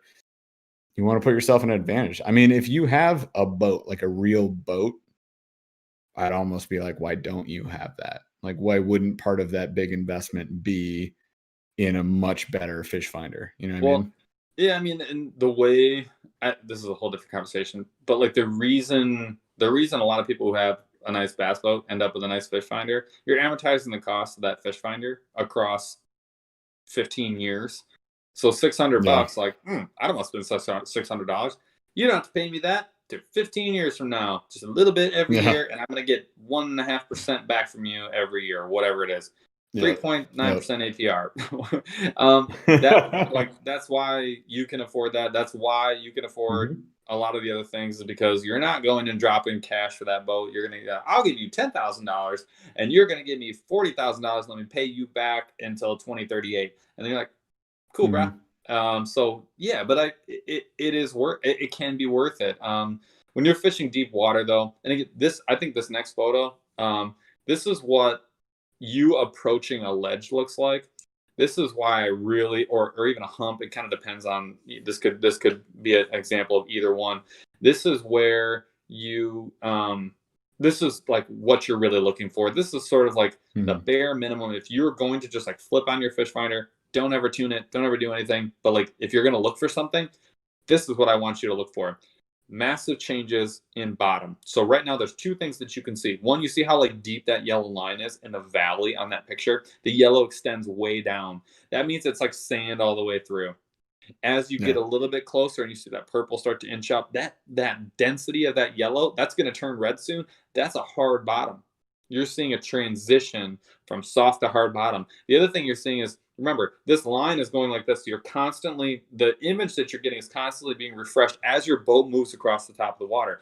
And so your boat's moving across the top of the water, on the right-hand side where that green arrow is pointing, that line right in the middle, that's where that line is. And it's actually returning you heading, you're just about to hit a ledge or a drop off. You're about to go from the deep portion of the water. It looks like you're in 35 feet of water, and you're about to go, or 34.7 feet of water, and you're about to go into like 10 feet of water, because you can see it. The chart's going to tell you you're going from down to 30 some feet. It's going to go straight up. Your boat is literally going over that ledge right now. When you see that happen, you need to slow your boat down. You need to stop your boat if you can, and you need to start searching for that bait fish pattern that was in that first picture. You need to start looking for those arches, those schools of fish that are all stacked up, and you just see what depth they're at, and you start hammering that depth. You start fishing for those fish. That's how you find, when you were scouting, those ledges, drops, humps, holes, structure, whatever it is that you saw in your scouting. This is how you find it, and this is exactly what you should be looking for when your boat or your kayak or whatever is moving across the water, canoe, I don't know. So that's like those are some, like, I won't say those are the basics. That's like some of the ways that you can really use some of the tools that are within your sonar. Dude, go hit that drsonar.com. That is like, you can learn so much. Even if you just like learn one or two things every year, it is really, really, really, really valuable. And that dude's just like giving this information away. Like, he has some pay for stuff, but like his blog is just like chock full of super useful information. And it doesn't matter if you have Lowrance, Dragonfly, what hummingbird, it does not matter. Old, new, regardless, like, you're going to be able to pick up some really good tips. So I highly recommend you go there. If anyone has questions, put them in the chat, or you can ask me on Instagram, or you can email us. I don't care. But like, this is something that if there's something I don't know how to do, I will go learn how to do it for you and tell you how to do it. This is the kind of stuff that if you're going to pay for a fish finder, learn how to use it. Yeah, for sure. I think the common mistake is that we just assume you have a fish finder, therefore you find fish, but it's not true. So you got to learn how to use said electronics to have success. So yeah, real quick, guys, if you got any questions, obviously hit us up on the electronics. We had a couple of people pop in a chat here I want to hit up. So we got Chris Shue says drop shot is king right now, 100%. Leah Hermanson says, when are you announcing the giveaway from a couple weeks ago? I already did. It's already been announced. We had a winner from that one. There's a new giveaway going on right now. That is, did I do that 5-6 days ago? It's so there is a good. giveaway going on right now.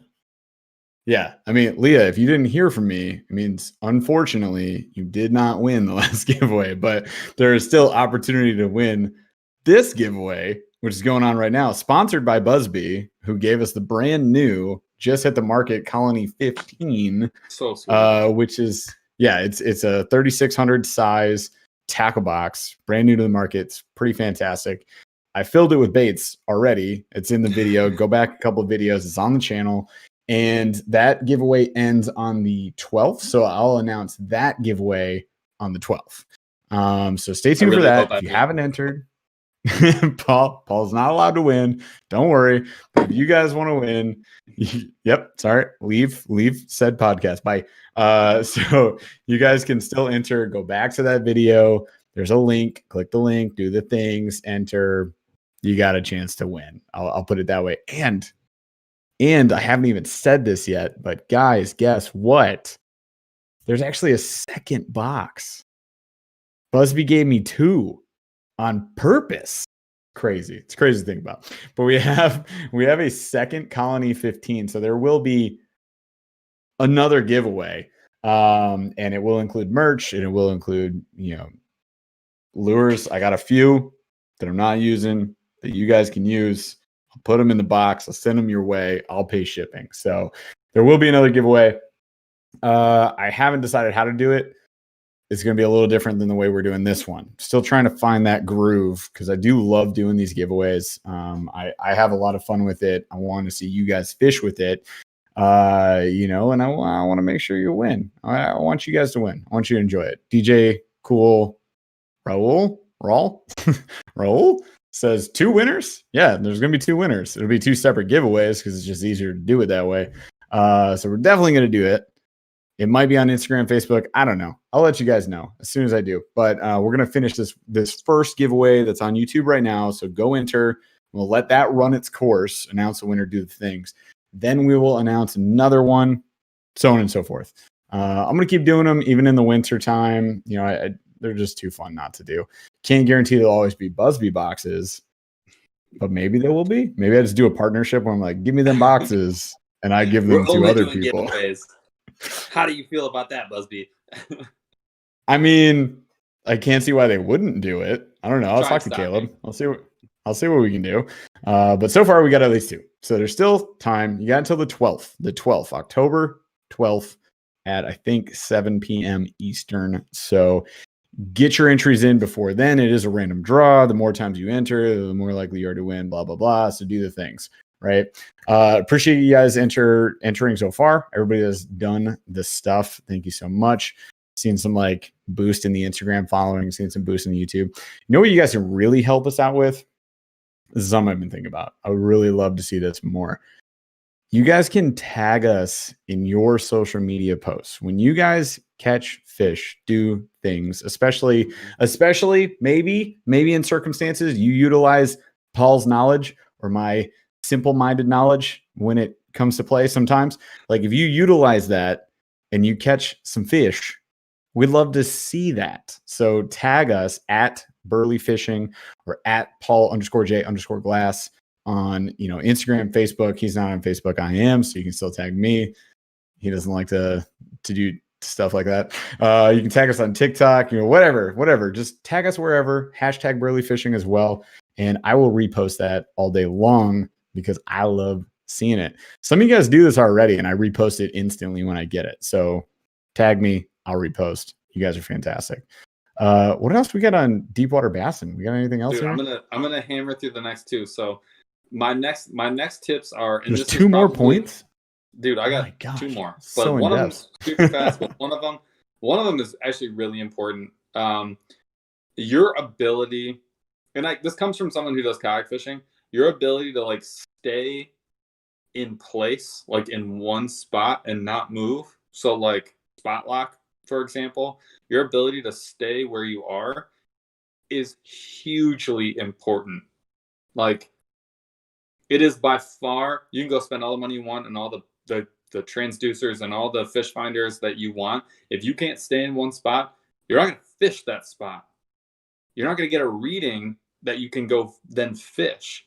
I've done on a couple of videos, showed people how I fish ledges and drop-offs. I actually go in a kayak. I actually go to the shallow side or to the side of where I want to fish. I let down my anchor and then I slowly let the line out until I hit the point where I can cast at where I want to fish.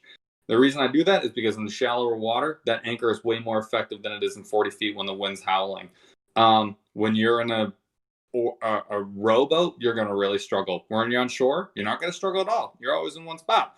When you're in a boat and you have a trolling motor, you have not total control, but you have really good control of where you are in the water. If you have spot lock, you literally go boop, and you're right where you want to be. If you're Jeff and you can drop a power pole, if you're in less than 10 feet of water, fantastic. You're right where you want to be. But your ability to hold yourself within a couple of feet of where your readings are and fish that area, it makes all the difference in the world. So really focus in on when you're a kayak angler, like a paddle kayak angler, that becomes very problematic. So really think about how you're going to, especially in super deep water, how are you going to not only find that spot, how are you going to play the wind, the current, in order to stay on that spot, in order to fish that spot with something like someone already mentioned, the drop off, which we're going to get to in a second.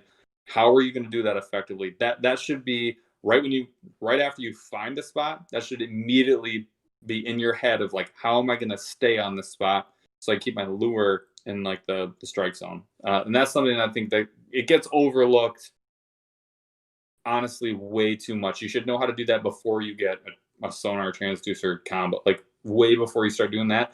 If you can't hold yourself in the spot, you've already lost the battle. Yeah, and I mean the bass boaters and the old town iPilots are cheating with spot locks, so you're at a disadvantage again. So it's like if you ain't cheating, you're not trying. Exactly. Well, you got to know you got like a heavy enough grapnel anchor that's going to catch everything, and you know how much line to let out at what point to drag into that spot with the direction of the wind going, or you do what we do a lot of time, which is like drag anchors, drift socks, and just drifting. And you just like, we're coming up on the spot and cast. Like we do this a lot, and that's technically power fishing, right? I mean, it's just hit the spot, turn around, hit the spot, right?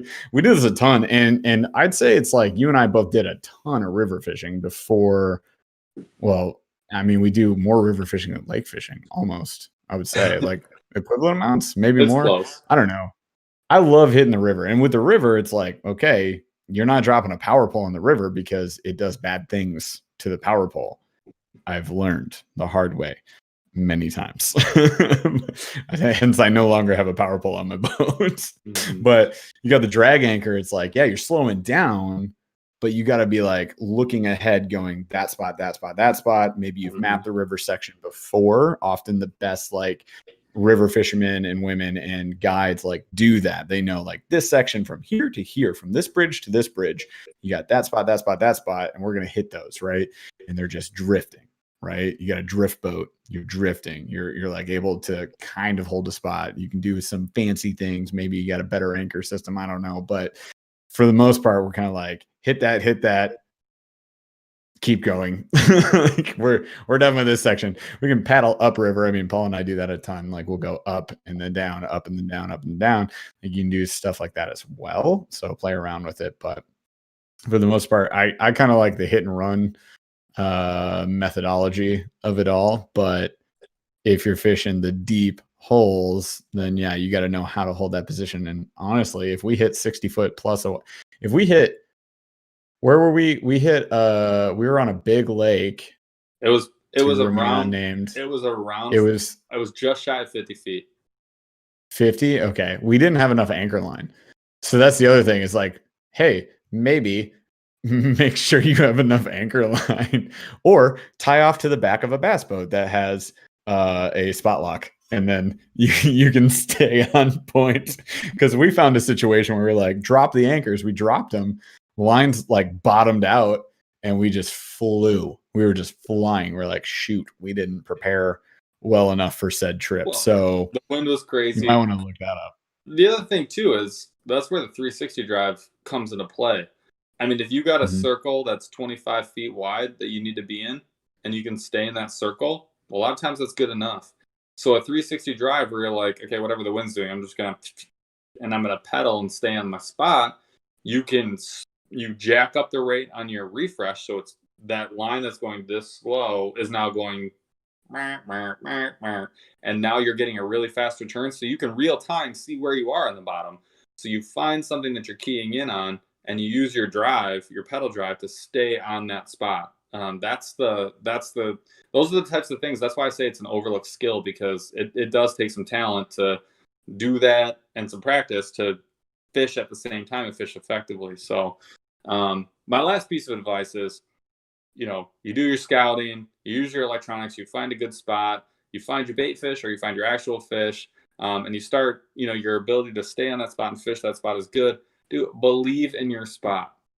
Believe in the work that you put in. Believe that you're fishing a high efficiency area.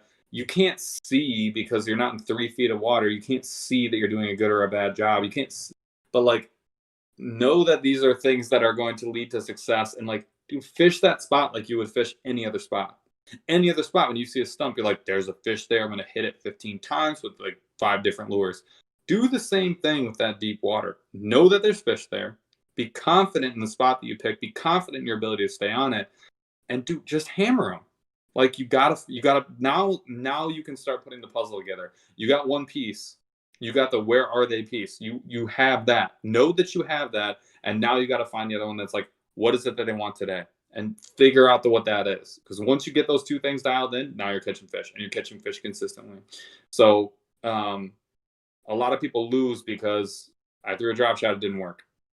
Throw a different color, throw a different size, start jigging, lures, and move. Yeah, go nuts. So this is the next thing. And I know we're going way over, so I apologize to take so long, but my next thing is tackle. So it's the right bait for the right spot. So I kind of picked the 4 different types of cover that you're fishing, and I picked some of my favorites. These are by no means the law of the land. These are by no means the only thing that work. You will make the right lures work. My point in all of this, the only reason that some of these lures work a little bit better than some other ones, you have to pick the right bait for the right spot. So if you're in 100 feet of water, but it's 10 foot of weed at the bottom, don't jig. And if you jig, you got to jig 10 feet off the bottom, right? I mean, don't throw an open hook out in those weeds. That's the bottom line. If you're going to throw a drop shot, you better have a 10-foot leader. That's huge. It is what it is. So it's the right bait for the right spot. So for me, when you see a deep hole, one of my first go-tos, I'm going to try and stay right on the dead center of that hole, or right wherever I'm seeing those bait fish at on the bottom. And I'm going to jig. Vertical jig. So bap, bap, bap, up and down. Oh man, all day. When you see bros that are just anchored up and they're just doing this, and they don't look like they're doing anything, but they keep catching fish, they're vertical jigging. And they know what they're doing, because they found the fish and they found the color and the combo and what they want to eat, or they're using live bait and they're just hammering them. That's what that is. One of my other favorites, and this is more of a bass technique, shaky head.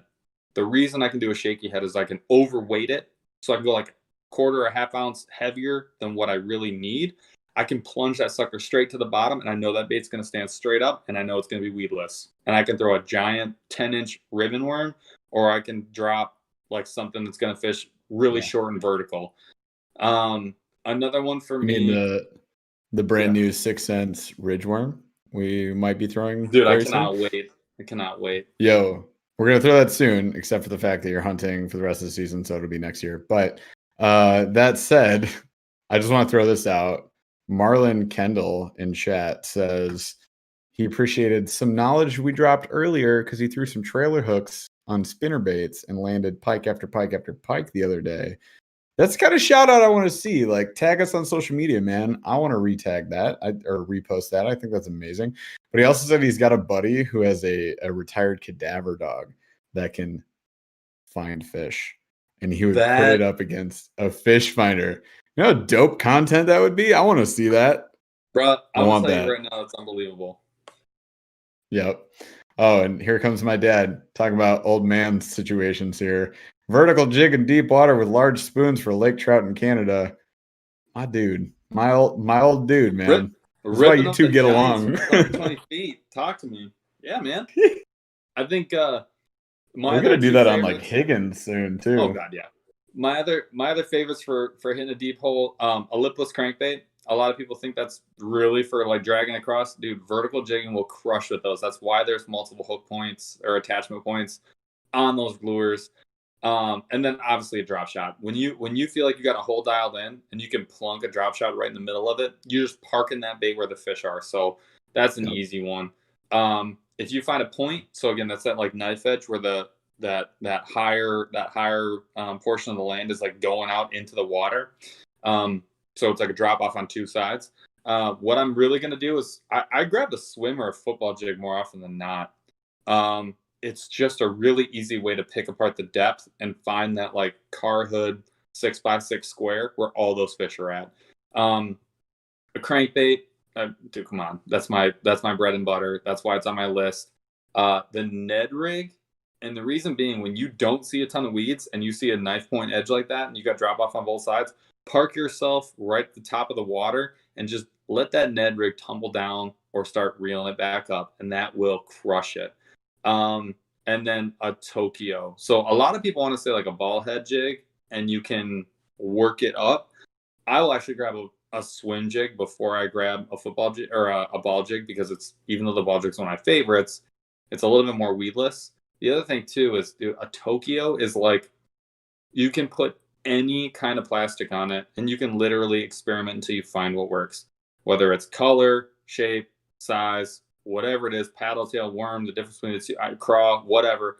Tokyo rig, it's like always appropriate. It's very weedless and it works almost every single different kind of cover. So surprisingly good for working points because you can cover a ton of ground with it. Also, surprisingly, you don't see it fish that much. It's one, I have a bunch of them, man. And like, I've caught some massive bass on the Tokyo, and I love it for like spring and fall, really, especially because like the weed cover is much lower. Because like dropping it into like really tall weeds can be kind of tough, but it does handle a lot of cover really well. Because like you said, I mean, it's an EWG hook. If you guys aren't familiar with the Tokyo rig, go look it up. Like VMC makes the one I buy the most, but there's a bunch of different versions of it.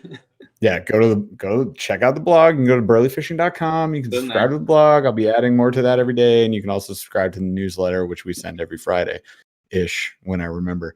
But it's basically an EWG on like a little wire, and then you just like throw a weight, like a, you know, any sort of, I don't know, woo tungsten onto that wire, and then you just fold the wire over. It's pronounced, and it's weedless.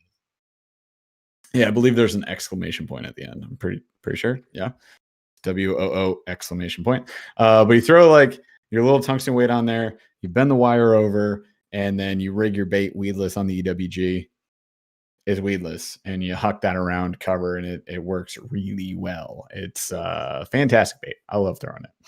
We'll get some of those out because, well, I'll get some of those out because it's fall, and Paul will be hunting, and he will not catch deer. I will be fishing with Tokyo rigs. It's gonna happen. My next one, drop off some ledges. Dude, this is where when I get into a place where it's just like a long drop off, I like reaching for a crankbait or a spinnerbait. It allows me to dial in the depth, and so I can test those different depths. And then it also allows me to do like, I like a spinner because it lets me do like everything that could possibly work. It's got flash, it's got no flash, it's got action, it's got no like minimal action. You can just throw different blades at them, throw different weights at them. You can throw a paddle tail, you can throw a worm, you can throw nothing. It's like super jig. And so when there's a big kind of a vast expanse of like a wall that I want to hit, I can dial in just by my speed of retrieve or the shape of the blade that I put on. I can dial in the depth, and I'm hitting every single depth until I get a strike. And then I hit that one again, and then I hit it again and again and again with, again, different speeds or different trailers until I figure out the combo, and then I'm just racking them. And I'm going to go, 50 yards on down that ledge. I'm going to hit the next one. I'm just going to rack them up. But a crankbait can do the same thing. You switch out your crankbaits, you check your action, you check your color, and then you check for the depth that you're running, and you just hammer them. The other things that work really good, especially if you really know where the fish are, drop shot, obviously, but wacky rig.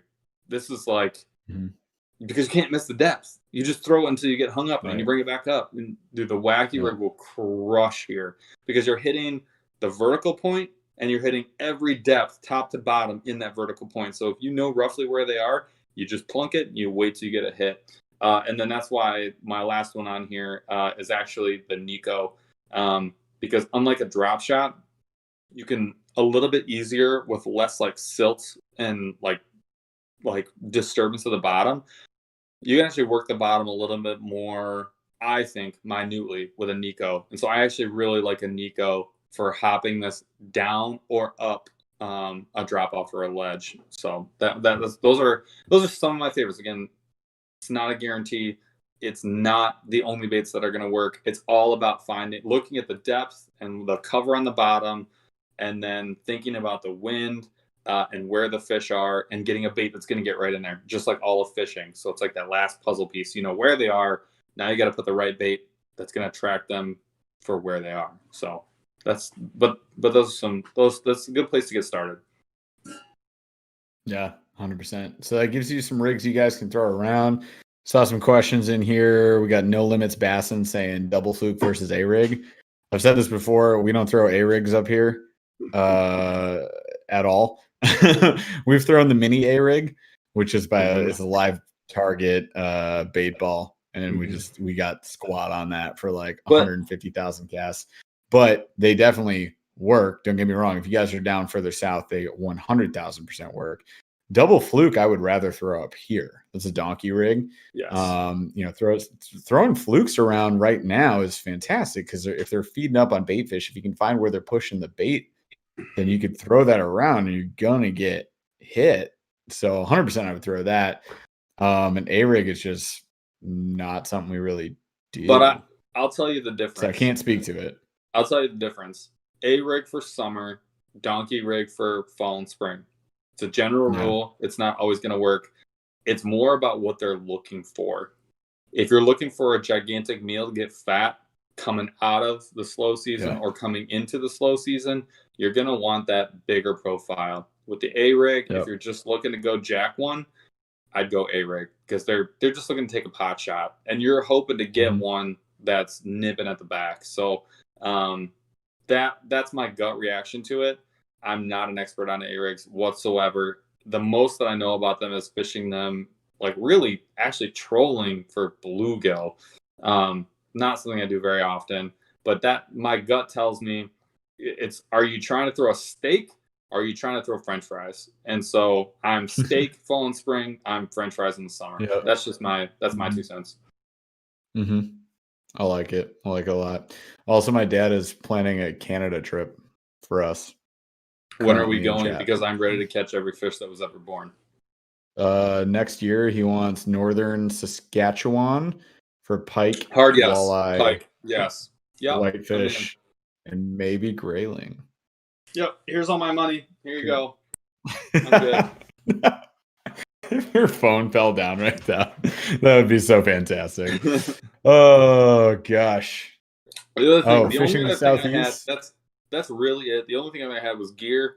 A lot of this stuff, it's all about the bait you're throwing, but I prefer a more sensitive rig. So I'm leaning towards medium, and I'm leaning towards an extra fast rod. Yeah. The one thing that I will say for most fishing, if you're going to be throwing either like I'm talking about deep water. So this isn't like when the fish are in 10 feet of water on a drop off. I'm talking about you're in 90 feet of water. I want a braided mainline that's overweighted, so 20 plus, and I want a leader if it's necessary. And by leader, I'm probably always going mono, unless I really have something really small and finite that I want to throw, or the water's super clear, or they're super finicky like the dead of summer. I might use fluoro, but I'm gonna use a shorter leader. But that's my recommendation is braided mainline. The reason is mono and fluoro stretch. As that line gets super long, you're trying to detect a bite. Good luck. Braid does not stretch, essentially. So that braided mainline means you're limiting the amount of stretch that you have to deal with as you've thrown out, 50 yards of line or whatever. And so again, braided mainline, especially for fishing for bass, they do not care. And then maybe like anywhere between a 2 and I'll say at the most like a 4-foot leader. Mono would be preferred, again, unless they're really finicky. You can go fluoro, but I prefer a mono. And then again, I like a spinning outfit. You don't need to crank them in. You've got enough line out, and you've got I'm using a little bit longer rod, like a 7.5, 8-footer, maybe even a 10-footer if you've got a really a more stiff setup.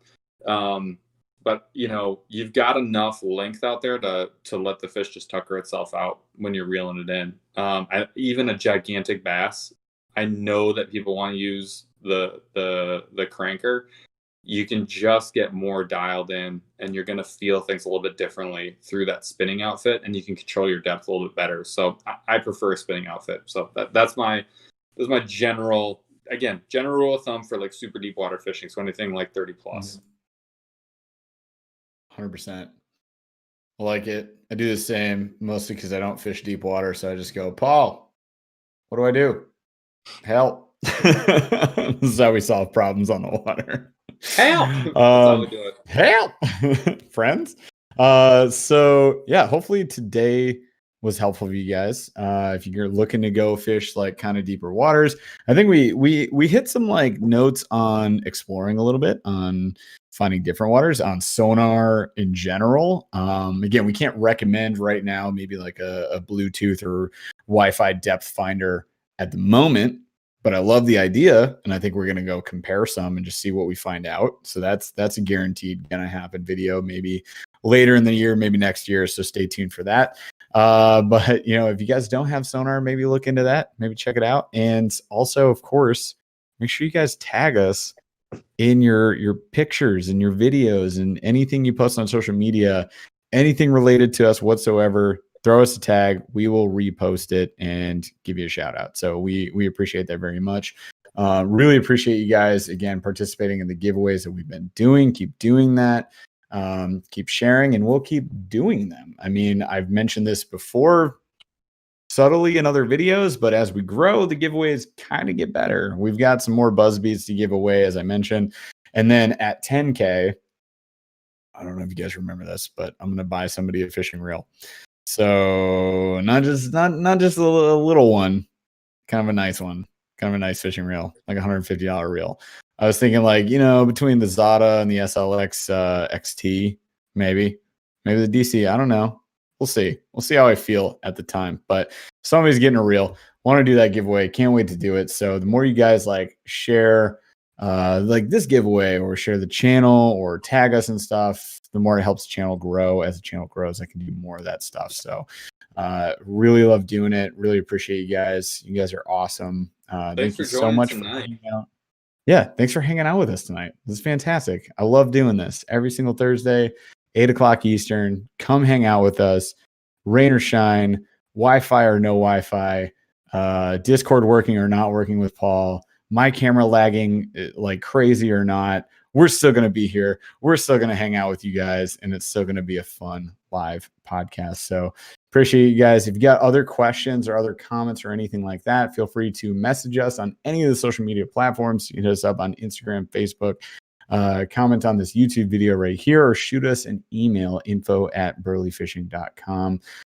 And you can also come hang out with us next week. So let's do this again next week, same time, same place.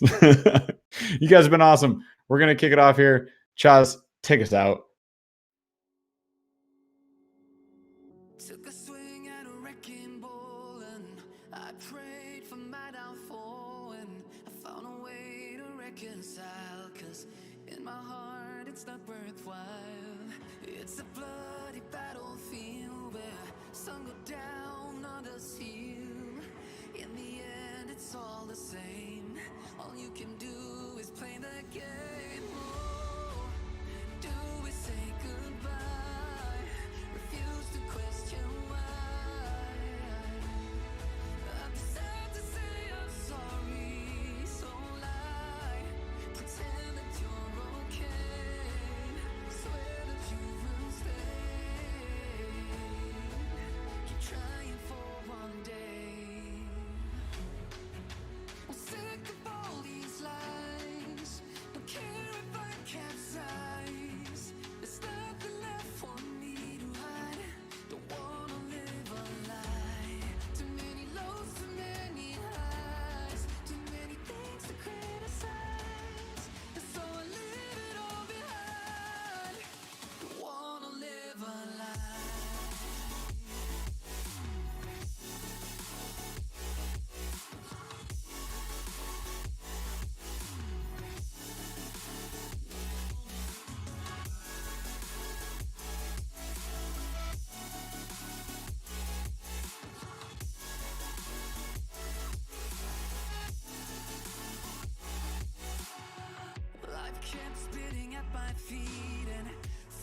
down a dead-end street when all I had went up in flames, burning only dark remains.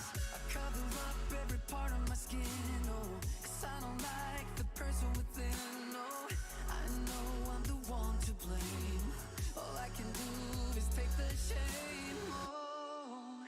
Do we say goodbye? Refuse to question why.